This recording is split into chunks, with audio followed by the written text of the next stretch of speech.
Hi guys, welcome to back to my channel মায়ের আদরের ছেলে। আই হোপ তোমরা সবাই ভালো আছো। মাশরুম নেবেন, মাশরুম নেবেন, মাশরুম নেবেন, মাশরুম নেবেন, মাশরুম নেবেন, মাশরুম নেবেন, মাশরুম নেবেন, মাশরুম নেবেন।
সবকিছু নিশ্চুপ হয়ে যাবে। ছবি অথবা স্ক্রিনশট দিয়ে সমবেদনা জানাবে সবাই, তবে তা ক্ষণিকের। কে কার কথা কতদিন মনে রাখে? বেশি হলে 1 সপ্তাহ, এর বেশি না। সবাই যার যার কর্ম নিয়ে ব্যস্ত হয়ে যাবে। কে কার খবর রাখি? আমি যে সবার যে যে জায়গায় জুড়েছিলাম তা হয়তো অন্য কেউ এসে পূরণ করে দিবে। আমি কেমন আছি এটা জানতে চাওয়া একটা মানুষ পাওয়া যাবে না। আমার হঠাৎ চলে যাওয়া নিয়ে কেউ হয়তো অবাক এতক্ষণ হবে, দেখলে আর আমি সবে আমার সকাল অনুপস্থিতিতে কাল রাত থেকে তাদের কোনো ভিডিও করছি, শূন্যতা আর থাকবে না। কালকে মাশরুম বিক্রি করতে এসেছিলাম 2:30টার সময়, আর এখন বাজে সকাল 8টা।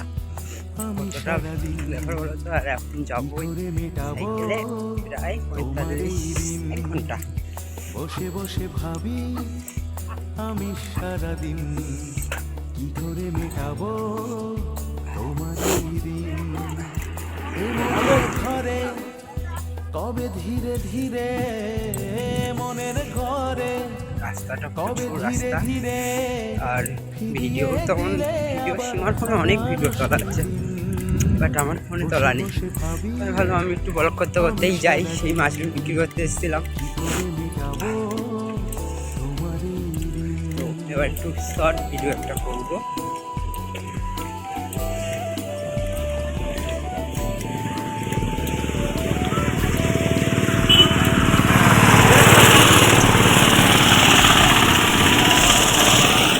তো গাইস, 500 টাকার মাল বিক্রি করে আর ভ্যানে যাতায়াত করতে আর ভালো লাগে না। এরপর থেকে সাইকেলেই চলে যায়, আর ওপর থেকে বাসটায় চড়ি। বাস বা অটো, বাসে নিল আজকে 30 টাকা, আর কালকে যখন অটোয় গেছিলাম 45 টাকা নিচ্ছিল। চলো বাড়িতে গিয়ে একবার সরাসরি, আজকে তো সীমাও বাড়িতে নেই, দোকানে চলে গেছে। আর অন্য দিন 10-11টার সময় বাড়ি ঢুকি, আজকে বেরিয়েছিলাম 4টের সময়। 4টে থেকে উঠে এই 8টা বাজলো আমাদের বারবার সুন্দরবনে আসতে। সোনারপুরে গেছিলাম ঠান্ডাও প্রচুর লেগেছে। 12,000 টাকার ডাক্তার খরচা হয়ে গেছে মাশরুম বিক্রি করার পয়সা। চলো ভিডিও করলে আমি সাইকেল বেশি জোরে যেতে পারি না, 1 ঘন্টা রাস্তা বা 1.5 ঘন্টা লেগে যায়। তারপরে চলে আসলাম মানে শনিবার দিন বিকেলবেলা মাশরুম বিক্রি করতে। তো এটা হচ্ছে আমাদের গোসবা খেয়াঘাট, মানে গোসবার নৌকোয় দেখো ইলিশ মাছ এসেছিলো আমাদের নদীতে। ইলিশ মাছ এসছে, জলটা না কেমন নিচে আনা হয়েছে না, ওই জন্য তোমাদের সামনে একটু শেয়ার করলাম। তারপরে দেখো বোটটা তো এমনিতেই ঘাটে ধরলো, আর তোমরা তো কম বেশি করে এই ঘাটটা অনেকেই দেখেছো আমার ব্লগে। তো চলো ভিডিওটা দেখতে থাকো। হ্যাঁ, আমার অনেক নতুন বন্ধু যারা আমার চ্যানেলে আসো তাদেরকে অনেক ভালোবাসা ও ওয়েলকাম। আর হচ্ছে তোমরা ভালো থাকবে, সুস্থ থাকবে, আর আমার পাশে থেকো, আমরাও তোমার পাশে থাকার চেষ্টা করবো। তো চলো ভিডিওটা দেখতে থাকো, ভালো লাগলে অবশ্যই করে বলছি বন্ধুরা, টুকুস করে তোমাদের এই সুন্দর একটা আঙুল দিয়ে আমার লাইক করে দিও একটা আমার ভিডিওটাকে। আর চলো পাশে থাকো। আর তারপরে দেখো গাড়িতে উঠেছিলাম, মানে ওখান থেকে নৌকো থেকে নেমে গাড়িতে উঠে গেছিলাম। তো সেখানে একটু ভিডিও করছিলাম, মানে ভালো লাগছিল না, একে সীমাটার সাথে একটু ঝামেলা মতন হয়েছিল, ভালো লাগছিল না, সেই জন্য বসেছিলাম। আর তো চলো ভিডিওটা দেখতে থাকো। আমি সারাদিন কি করে মেটাবো তোমার এই দিন, বসে বসে ভাবি আমি সারাদিন কি করে মেটাবো তোমার এই দিন। বন্ধুরা চলো এখনকার মতন এখানেই ভিডিওটা শেষ করছি। আবার দেখা হবে তোমাদের সঙ্গে নতুন কোনো একটা ভিডিও নিয়ে। ততক্ষণের জন্য তোমরা সবাই ভালো থাকো, tata, bye bye, take care.